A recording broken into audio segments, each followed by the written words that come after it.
பாடங்களை நாம் கற்று வருகிறோம். அதிலே பரிசுத்த ஆவியானுடைய ஆழ்தத்துவம் என்ன, பரிசுத்த ஆவியானுடைய தன்மைகள், அட்ரிபியூட்ஸ், அதை குறித்து நாம் பார்த்தோம். அதைத் தொடர்ந்து பரிசுத்த ஆவியானுடைய கிரியைகள் என்ன என்பதை குறித்து நாம் பார்த்தோம் கடந்த 2 பாடங்களிலே. அதைத் தொடர்ந்து இன்றைக்கு நாம் சிந்திக்க போகிறதான தலைப்பு பரிசுத்த ஆவியானுடைய வரங்கள் எவ்விதத்திலே செய்யப்பட போகிறது என்பதை குறித்து நாம் பார்க்கிறோம். The function of the Holy Spirit என்கிறதான தலைப்பிலே இந்த நாளிலே நாம் சிந்திக்க கூடி வந்திருக்கிறோம். ஆகவே நாம் கடவுள் நம்மோடு கூட தம்முடைய வார்த்தை கொண்டு பேசும்படியாக நம்மை அர்ப்பணித்து நாம் இதை கவனமாக கேட்க உங்களை நான் வேதத்துக்கு நேராக நான் திருப்ப விரும்புகிறேன். பரிசுத்த ஆவியானவருடைய வரங்களை குறித்து வேத பகுதியிலிருந்து சில காரியங்களை நான் உங்களுக்கு எடுத்து சொல்ல நான் விரும்புகிறேன். முதலாவது, அப்போஸ்தலனாகிய பவுல் ரோமருக்கு எழுதின நிருபம் 12ஆம் அதிகாரம், அதிலே வசனங்கள் 4 தொடங்கி 8 வரை நான் உங்களுக்கு வாசிக்கிறேன். Please turn your Bibles with me to the book of Romans chapter 12 verses 4 to 8. ஏனெனில் நமக்கு ஒரே சரீரத்தில் அநேக அவயங்களில் இருந்தும் எல்லா அவயங்களும் ஒரே தொழில் இராதது போல அநேகராகிய நாமும் கிறிஸ்துவுக்குள் ஒரே சரீரமாய் இருக்க ஒருவருக்கொருவர் அவயங்களாய் இருக்கிறோம். நமக்கு அருளப்பட்ட கிருபையின்படியே நாம் வெவ்வேறான வரங்களில் உள்ளவர்கள் ஆனபடியினாலே நம்மில் தீர்க்க தரிசனம் சொல்லுகிற வரத்தை உடையவன் விசுவாச பிரமாணத்துக்கு ஏற்றதாக சொல்ல கடவன். ஊழியம் செய்கிறவன் ஊழியத்திலும், போதிக்கிறவன் போதிக்கிறதிலும், புத்தி சொல்லுகிறவன் புத்தி சொல்லுகிறதிலும் தரித்திருக்க கடவன். பகிர்ந்து கொடுக்கிறவன் வஞ்சனை இல்லாமல் கொடுக்க கடவன். முதலாளியானவன் ஜாக்கிரதையாய் இருக்க கடவன். இரக்கம் செய்கிறவன் உற்சாகத்தோடு செய்ய கடவன் என்று சொல்லி அப்போஸ்தலனாகிய பவுல் ரோம திருச்சபைக்கு வரங்களை குறித்து கடவுள் கொடுத்ததான இந்த கொடை அல்லது பரிசு, பரிசுத்த ஆவியானவர் கொடுக்கிறதை நாம் பார்க்கிறோம்.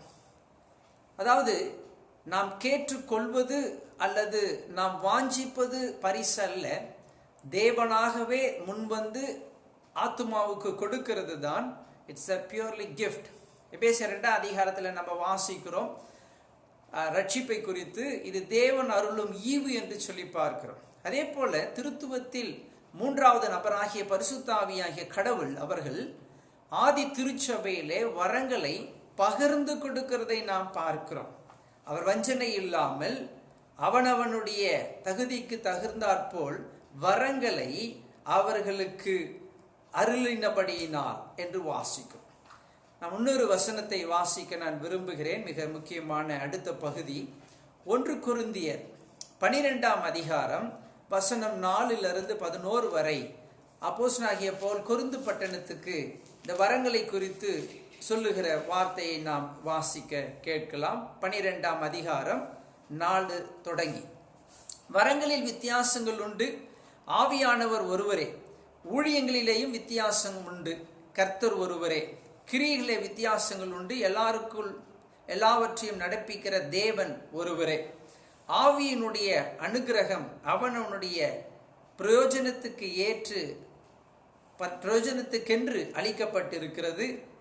எப்படி எனில், ஒருவனுக்கு ஆவியினாலே ஞானத்தை போதிக்கும் வசனமும், வேறொருவனுக்கு அந்த ஆவியினாலே அறிவை உணர்த்தும் வசனமும், வேறொருவனுக்கு அந்த ஆவியினாலே விசுவாசமும், வேறொருவனுக்கு அந்த ஆவியினாலே குணமாக்கும் வரங்களும், வேறொருவனுக்கு அற்புதங்களை செய்யும் சக்தியும், வேறொருவனுக்கு தீர்க்க தரிசனம் உரைத்தலும், வேறொருவனுக்கு ஆவிகளை பகுத்தறிதலும், வேறொருவனுக்கு பற்பல பாஷைகளை பேசுதலும், வேறொருவனுக்கு பாஷைகளை வியாக்கியானம் பண்ணுதலும் அளிக்கப்படுகிறது. இவையெல்லாம் அந்த ஒரே ஆவியானவர் நடப்பித்து தமது சித்தத்தின்படி அவனவனுக்கு பகிர்ந்து கொடுக்கிறார். என்னோடு கூட இந்த வேத வசனத்தை வாசிக்க நீங்கள் அருமையாக கேட்டீர்கள். ஆனால் எத்தனை வார்த்தைகளை நீங்கள் இதில் கவனத்தில் கொண்டீர்கள் என்பது எனக்கு சந்தேகமாக இருக்கிறது. ஒரு காரியம் அவனவனுக்கு என்று சொல்லி பார்க்கிறோம். இட் ஸ்பீக்ஸ் அபவுட் டு மேல், மனிதனுக்கு, விசுவாச ஆண்களுக்கு என்பதை பகிர்ந்து கொடுக்கிறார் அவனவனுக்கு. அடுத்தது வேறொருவனுக்கு என்று ரிப்பீட்டட்லி இட் சேஸ். அப்படி என்றால் இன்றைக்கு இவர் பிரபலமான ஊழியக்காரர் 9 வரங்களை உடையவர் என்று சொல்லி சில அவர்களுடைய பெயரில் போடுகிறதான அந்த அட்வர்டைஸ்மெண்ட் அல்லது பேப்பரிலே நான் பார்த்திருக்கிறேன். பிரியமானவர்களே, கடவுள் ஆதி திருச்சபையிலே பவுலை கொண்டு கடவுளுடைய வார்த்தை பிரசங்கிக்கப்படுகிறது. கொரிந்து பட்டணத்துக்கு இந்த கடிதம் எழுதப்படுகிறது. வேறொருவனுக்கு அந்த ஆவியினாலே வேறொருவனுக்கு அற்புதங்களை செய்ய, வேறொருவனுக்கு பற்பல பாஷைகளை பேசுதல். அப்ப பற்பல பாஷை பேசுவது என்பது, வெவ்வேறு மொழிகளில் பேசுவது என்பது ஆதி திருச்சபையில் கொடுக்கப்பட்டதான ஆவிக்குரிய வரங்களில் ஒன்று என்பதை நீங்கள் நினைவில் கொள்ள வேண்டும். ஒரே மனிதனுக்கு எல்லா வரங்களும் கொடுக்கப்படவில்லை. போதித்தல், ஜெபம் செய்தல் அல்லது பகிர்ந்து கொடுக்கிறது, பற்பல பாஷைகளை பேசுவது, பல ஊழியங்களை கடவுள் தம்முடைய ஆதி திருச்சபையை கட்டுவதற்காக தேவனால் பயன்படுத்தப்பட்ட, பரிசுத்த ஆவியினால் பயன்படுத்தப்பட்ட, தேவன் ஒருவரே பிதாவாகிய தேவனால் கிறிஸ்துவினால் பயன்படுத்தப்பட்ட வரங்களை நாம் இந்த இடத்துல பட்டியலே நாம் வாசிக்க கேட்டோம். அதே 1 கொரிந்தியர் 12ஆம் அதிகாரத்தில் 28வது வசனத்திலிருந்து நம்ம கீழே உள்ள வசனங்களை நாம் வாசிக்கும் பொழுது ஆவியானவர் சபைகளுக்கு சொல்லுகிறதை காதுள்ளவன் கேட்க கடவன். தேவனானவர் சபையிலே முதலாவது அப்போஸ்தலரையும், நம்பர் 1 அப்போஸ்டல்ஸ். இன்னைக்கு அப்போஸ்தலர்களை குறித்து தான் நான் உங்களுக்கு ஆழமாக இந்த மாலை வேளையிலே நான் உங்களோடு பேச இருக்கிறேன். 2வது தீர்க்கதரிசிகள், 3வது போதகர்கள். அன்னைக்கு அழகாக வேறொருவன் என்று பவுலடிகளார் லிஸ்ட் போட்டது போல இந்த இடத்துல 1வது 2வது 3வது என்ற வரங்களை அவர் வரைப்படுத்துகிறதை, முறைப்படுத்தி காண்பிக்கிறதை நீங்கள் புரிந்து கொள்ள வேண்டும். பின்பு அற்புதங்கள், பின்பு குணமாக்குதல் வரங்கள், ஊழியங்களிலும் ஆளுகைகளையும் பலவித பாஷைகளையும் அவர் ஏற்படுத்தினார் என்று வாசிக்கிறோம். 29வது வசனத்தில் எல்லாருக்கும் அப்போஸ்தலர்களா, எல்லாரும் தீர்க்கதரிசிகளா, எல்லாரும் போதகர்களா, எல்லாரும் அற்புதங்களை செய்கிறார்களா? கேள்விகள் மேல் கேள்வி பவுலடிகளார் அங்கு கேட்கிறார். அப்படி என்றால் அங்கு ஏதோ பிரச்சனை என்று அர்த்தம். கொரிந்து பட்டணத்தில் அநேக ஆவிக்குரியதான குழப்பங்கள் நிறைந்ததான சபை. ஆகவே பவுலடிகளார் அந்த இடங்களிலே அவர்களை கண்டித்து உணர்த்தும்படி ஆவியானவர்களால் ஏவப்பட்டு இந்த கடிதத்தை எழுதுகிறார் என்கிற இந்த பின்னணியை நாம் அறிந்து கொள்ள வேண்டும். எல்லோருக்கும் குணமாக்கும் வரங்கள் உடையவர்களா? எல்லாரும் அந்நிய பாஷைகளை பேசுகிறார்களா? எல்லாரும் வியாக்கியானம் பண்ணுகிறார்? அப்படி என்றால் ஆதி திருச்சபையில எல்லாரும் அந்நிய பாஷை பேசுகிறது இல்லை. பேசுவதற்கு அவர்கள் பரிசுத்த ஆவியினால் அவர்கள் தடை செய்யப்படுகிறார்கள் என்பதை நீங்கள் உணர்ந்து கொள்ள வேண்டும். எல்லோரும் அந்நிய பாஷை பேசுகிறார்களா? இன்றைக்கு அந்நிய பாஷை பேசாதவர்கள் பரிசுத்த ஆவியை உடையவர்கள் அல்ல என்று போதிக்கிற சபைகள் இன்றைக்கு பெருகி இருக்கிறது. எல்லோரும் அந்நிய பாஷை பேசுகிறார்களா? நான் பேசுகிறது முதல் நூற்றாண்டிலே அப்போஸ்தலர்களால் உருவாக்கப்பட்ட ஆதி திருச்சபையை குறித்து நான் பேசிக் கொண்டிருக்கிறேன். கொரிந்து பட்டணத்தில் இருந்த எல்லாரும் அந்நிய பாஷை பேசவில்லை என்பதற்கு இது ஒரு ஆதாரம். எல்லோரும் வியாக்கியானம் பண்ணுகிறார்களா? அப்ப அதுல லிமிட்டடா இருக்கிறதுனால வியாக்கியானம் பண்ணுகிறவர்களுடைய பகுதியும் அதுக்கு உள்ளாக அடங்கி இருக்கிறதை நீங்கள் புரிந்து கொள்ள வேண்டும். நான் 3 காரியங்களை ரோமருக்கும் இதிலும் இருந்து நான் சொன்ன காரியம், 1 ஆண்கள், 2வது எல்லோருக்கும் எல்லா வரமும் கொடுக்கப்படவில்லை என்பது ஆணித்தரமாக உறுதியாக சொல்லப்பட்ட 2 ஆதாரபூர்வமான வசன பகுதிகளை நான் உங்களுக்கு வாசித்தேன். 1 ரோமர் 12ஆம் அதிகாரம் 4லிருந்து 8 வரை. அடுத்தது 1 கொரிந்தியர் 12ஆம் அதிகாரம் 4 தொடங்கி 11, பிறகு 28லிருந்து 31வது வசனத்தை வாசி. இப்படி இருக்க முக்கியமான வரங்களை நாடுங்கள், இன்னும் அதிக மேன்மையான வழியை உங்களுக்கு காண்பிக்கிறேன் என்று அவர் முடிக்கிறதை பார்க்கிறோம். வரங்களை நாடும்படி ஆதி திருச்சபையிலே பவுலடிகளார் மூலமாக சபைகளுக்கு ஆவியானவர் உரைக்கிறதையும் நாம் பார்க்கிறோம்.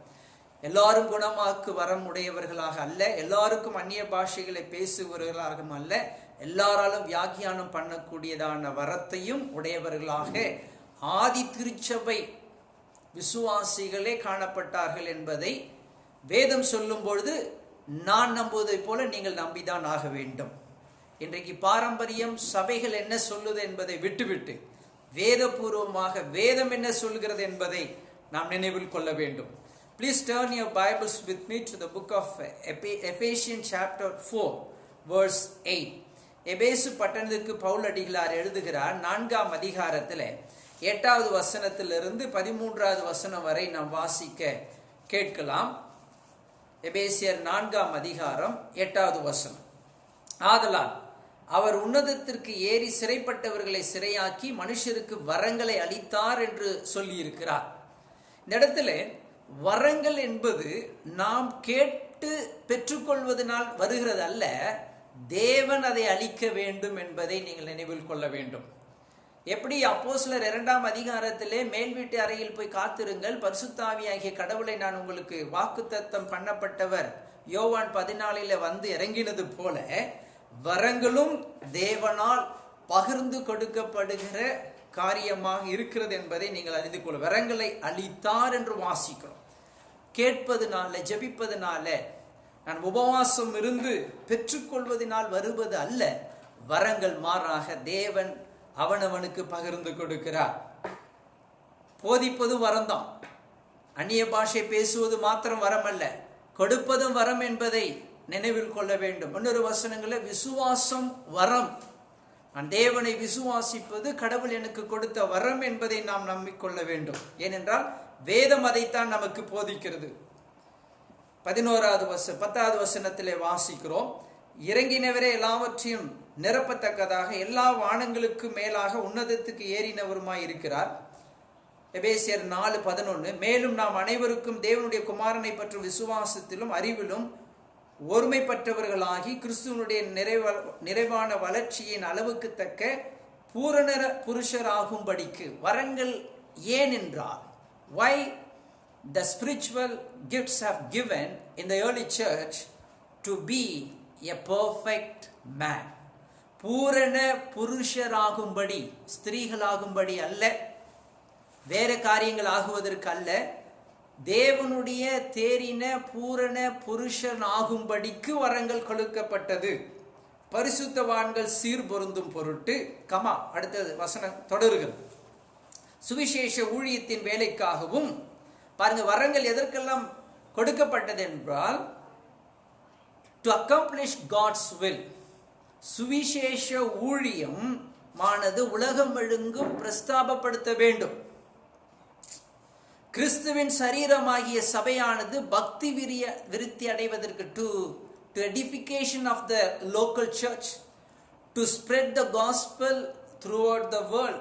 அவர் சிலரை அப்போஸ்தலராகவும் 13வது வசனத்தில் சிலரை தீர்க்கதரிசியாகவும். திரும்ப பாருங்க, பவுல் ரோமருக்கு எழுதும் பொழுது சரி, அல்லது கொரிந்து பட்டணத்துக்கு எழுதிவிட்டு எபேசு பட்டணத்துக்கு எழுதும் பொழுது அந்த முறையை மாற்றவில்லை.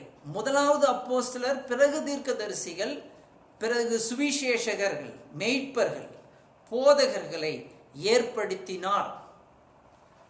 not apostles but God the Holy Spirit.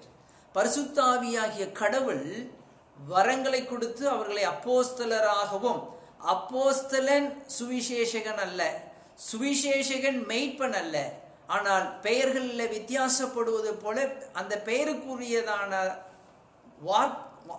அதாவது ஒர்க், அந்த கிரியைகளை கர்த்தர் அவர்களுக்கு ஏற்படுத்தினார் என்று வாசிக்கும். not because I wish or I want, but because God's will it has been given, divided, அவர்களுக்கு பகிர்ந்து கொடுக்கப்பட்டது என்று வாசிக்கும். நாம் இனி குழந்தைகளாய் இராமல் மனுஷருடைய சூதும் வஞ்சிக்கிறதுக்கு ஏதுவான தந்திரமுள்ள போதகமாகிய பலவித காற்றினால் அலைகளைப் போல் அடிபட்டு அலைகிறவளாய் இல்லாமல் என்று சொல்லி பார்க்கிறோம். போதனை என்பது ஒரு முதலாக கொடுக்கப்பட்டதான வரங்களில் ஒன்றாக இருக்கிறது.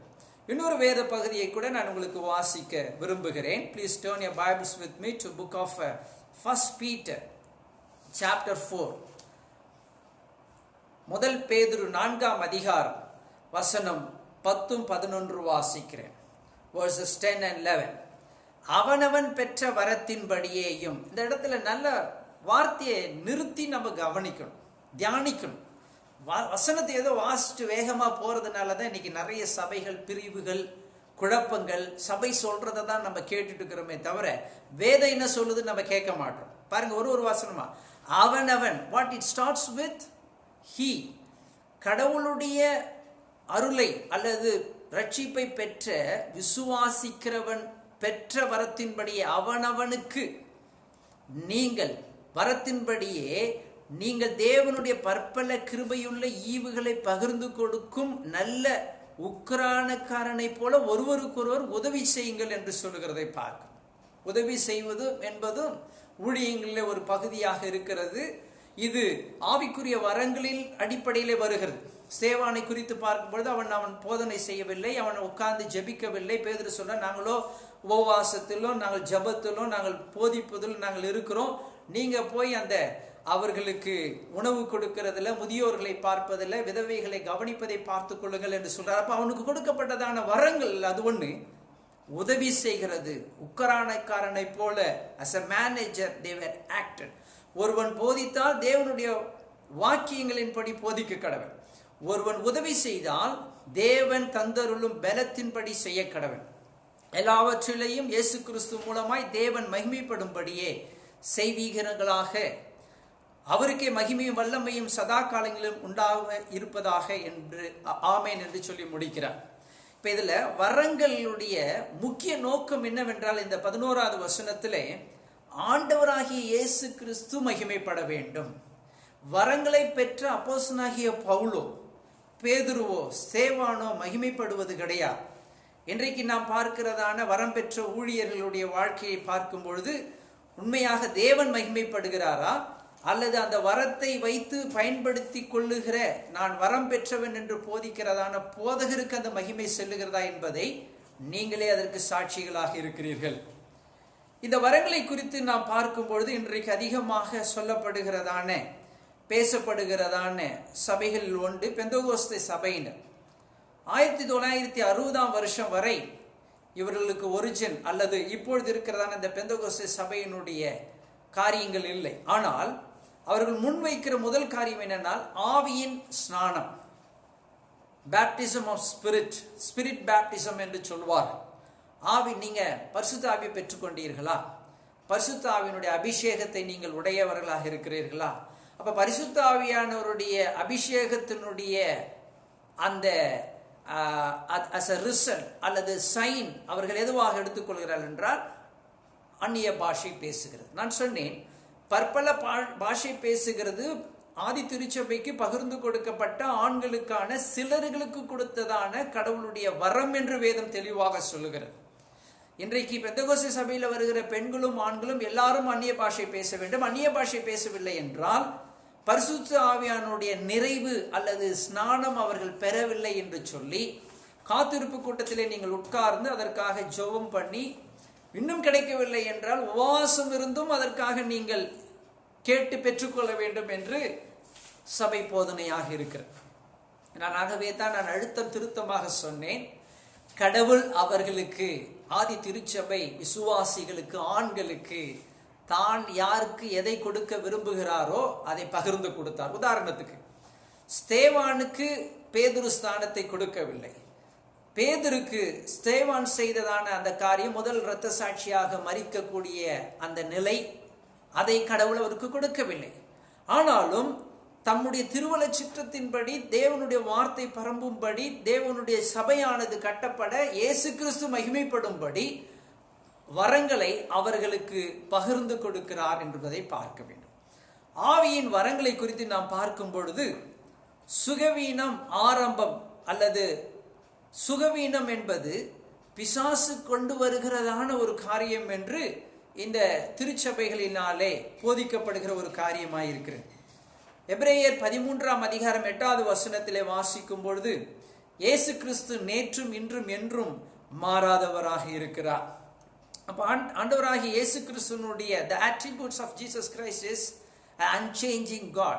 அவர் மாறக்கூடியவர் அல்ல என்பதை நாம் புரிந்து கொள்ள வேண்டும். அப்ப பரிசுத்த ஆவியானவரை குறித்து 3வது காரியம் நாம் சொல்ல விரும்புகிறது என்னவென்றால், கரிஸ்மேட்டிக் என்கிறதான இந்த இயக்கமானது 1960ஆம் வருஷத்திலே அது மிக வெளியிலே வந்து பிரபலமடைய ஆரம்பித்தது.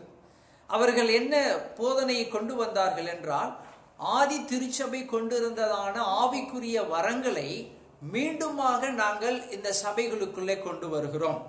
அப்போஸ்தலத்துவம், தீர்க்க தரிசனம், பற்பல பாஷைகள் பேசுகிறதான இந்த வரங்கள் எல்லாம் ஆவிக்குரியதான வரங்களை நாங்கள் உள்ளே கொண்டு வருகிறோம் என்கிறதான காரியத்தை அவர்கள் முன்வைக்கிறதை பார்க்கிறோம்.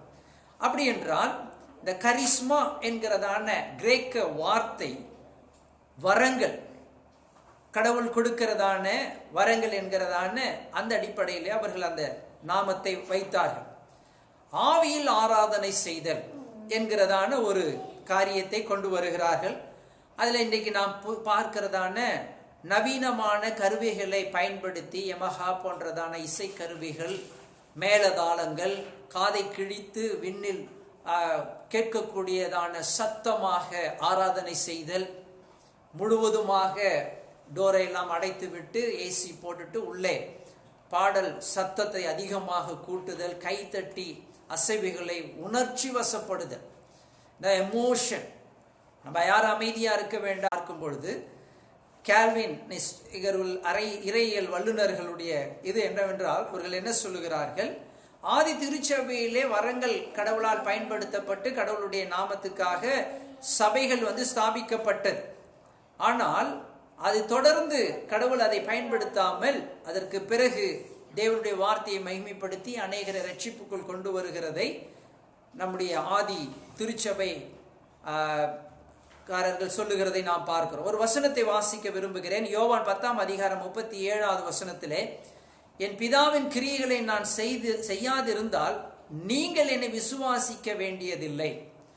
இதை ஏன் இந்த இடத்துல சொல்லுகிறேன் என்றால், ஒர்க், நான் செய்கிற கிரியைகளை பார்த்தாது யூதர்கள் என் மேல் விசுவாசம் வைக்க வேண்டும். யூதர்களுக்கு அடையாளம் என்னவென்றால், ஏசாயா தீர்க்க தரிசன புத்தகத்தில் சொல்லப்பட்ட ஒரு வார்த்தை நான் உங்களுக்கு சொல்ல விரும்புகிறேன். கட்டுண்டவர்களை விடுதலையாக்கவும், ஆண்டவராகிய இயேசு கிறிஸ்து மேசியா வரும் பொழுது பாவக்கட்டில் இருக்கிறவங்களை மாத்திரமல்ல, பிணியாளிக்கு வைத்தியன் தேவை, அவர் மரித்தோரை கட்டுப்பட்டவர்களை விடுதலையாக்க சரீர பிரகாரமான சுகத்தை தந்து அவர் மேசியா என்பதை அடையாளமாக அவர் காண்பிப்பார் என்பதனுடைய அடிப்படையில் தான் அவர் அந்த வார்த்தைகள் எல்லாம் சொல்லுகிறார். சபைக்கு அது பொருந்தார். அப்போஸ்தலர் பவுல் சொல்றார் 2 கொரிந்தியர் 12ஆம் அதிகாரம் 12வது வசனத்திலே, அப்போஸ்தலனுக்குரிய அடையாளங்கள் எல்லாம் எல்லா விதமான பொறுமையோடும் அதிசயங்களோடும் அற்புதங்களோடும் வல்லமையோடும் உங்களுக்குள்ளே நடப்பிக்கப்பட்டதே. இந்த இடத்துல நான் நிப்பாட்டி ஒரு கருத்தை சொல்ல விரும்புகிறேன். பவுல் முதலே போகும்பொழுது கொரிந்து பட்டணத்துக்கு அற்புதங்கள் அடையாளங்கள் செய்து அங்கு சுவிசேஷம் பிரசங்கிக்கப்பட்டு ஒரு திருச்சபை ஸ்தாபிக்கப்படுகிறது. இப்பொழுது சில வருடங்களுக்கு பிறகு அப்போஸ்தலனாகிய பவுல் இந்த கடிதத்தை அங்கு எழுதுகிறார். அப்ப என்ன சொல்லுகிறார் என்றால், அப்போஸ்தலனுக்கே உரிய அடையாளங்கள், அப்படி என்றால் only the spiritual gifts that only could perform by the apostles, அப்போஸ்தலர்களால் நடக்கப்பட போகிற நடப்பித்த அடையாளங்கள், அதிசயங்கள், அற்புதங்கள் வல்லமையோடு உங்களுக்குள் நடப்பிக்கப்பட்டதே இந்த பாஸ்ட். அது ஏற்கனவே அது உங்களுக்குள் திருச்சபை மக்களுக்குள் அது நடந்தேறினது என்பதை அவர் குறிப்பிடுகிறார்.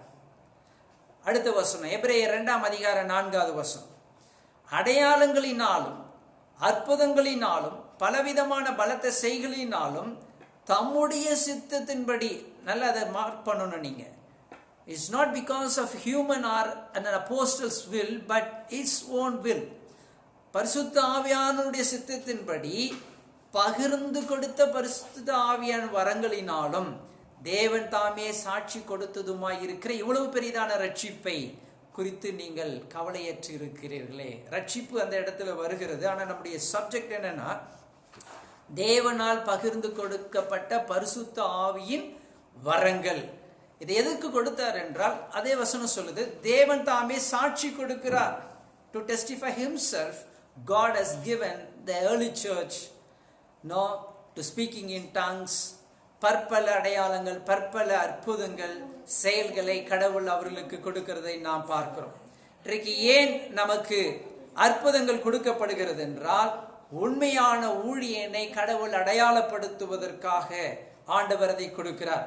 எபேசியர் 2:20 வாசிக்கிறோம், ஒருவன் அஸ்திபாரம் போடப்பட்டு அதன் மேல் கட்டடம் எழும்பின பின்பு மேலும் அஸ்திபாரங்கள் இடிப்பதற்கு தேவையில்லையே. அஸ்திபாரம் போடப்பட்டாச்சு. கடவுளுடைய மூல உபதேசம், ஆண்டவருடைய அந்த அப்போஸ்தலருடைய உபதேசத்தினால் கட்டப்பட்டு வருகிறதான திருச்சபையை நாம் இங்கு பொழுது நாம் பார்த்து கொண்டிருக்கிறோம்.